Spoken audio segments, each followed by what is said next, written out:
is slowly getting back into skatable shape again.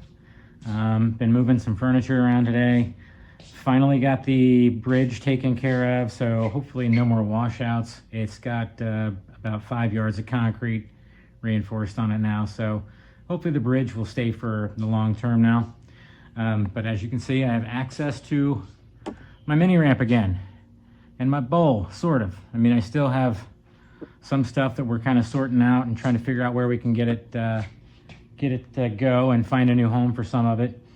But now I can actually skate my mini ramp again. So today's episode of Pushing into 50 is getting back into things, you know?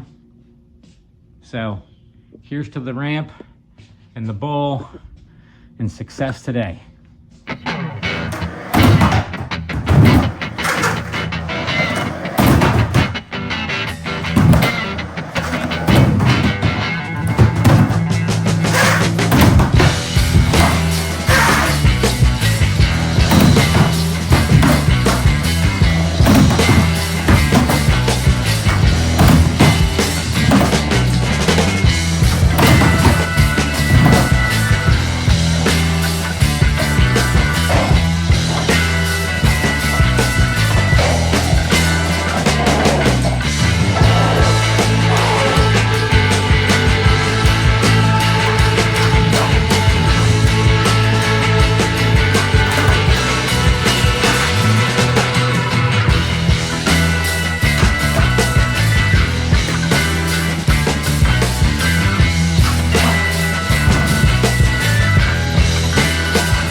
Feels good to be able to skate on the ramp and the bowl, even just a little bit. Still have some stuff in the way that's keeping me from getting enough speed to do a lot of the tricks here, but just being able to stretch my legs on the ramp and having more of my floor space back feels good. Feels good again. Starting to feel like my garage again. And pretty happy with today's session, honestly. As tired as I am from working on the bridge and the concrete work the last couple of days, it's really worn me out physically.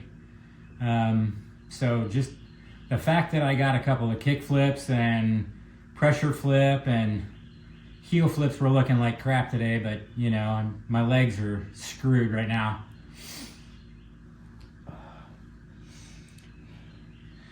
It is so hot and steamy with all the rain. It's like, I don't know, probably 75, close to 80 degrees today. And the humidity is, I don't know, 85, 90%. Feels like an armpit inside my garage. But one thing that I definitely noticed in the past few days, last 3-4 sessions specifically, I've really gone back to try to work on my kickflips, because I neglected kickflips for a long time because I just love heel flips so much more, and my kickflips suffered horribly.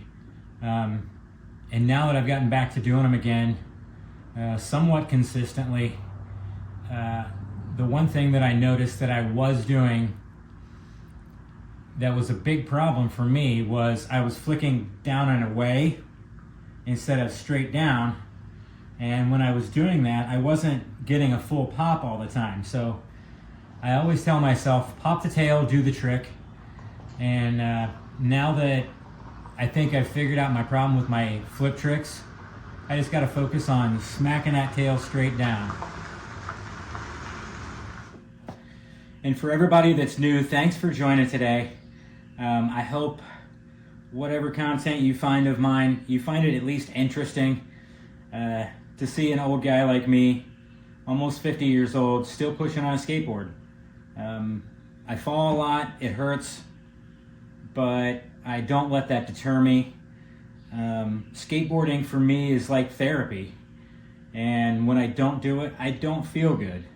So even if I'm just rolling around for 10 or 15 minutes, not having to do a lot of tricks, it's important just to get out there and clear your head, because when you're skateboarding, you can't think about anything else. You have to focus on what you're doing. And for me, that's a great release, to not have any other cares in the world but the thing underneath my feet, and staying on it and trying not to fall. If you haven't tried skateboarding, I don't care what age you are, I think you're young enough to skate, and you're never too old to ride. Even if you've never been on a skateboard before and you found my content fun or interesting, I would encourage you, find somebody locally that you can trust that can show you how to ride a skateboard if you've never done it before. If you're in the Cincinnati area, reach out to me. Now that the weather is, hopefully, we're done with a lot of the rain, I'll be getting back out to a lot of the parks here around Cincinnati, southern Ohio, northern Kentucky, parts of southern Indiana, and I am planning on getting at least, hopefully, 2 trips to Skatopia this year. So yeah, find somebody, get involved. I mean, it's an Olympic sport now, so whether that means anything to you or not, take it or leave it. But I appreciate you for stopping by, and just know that you're never too old to ride. Shut up and skate already.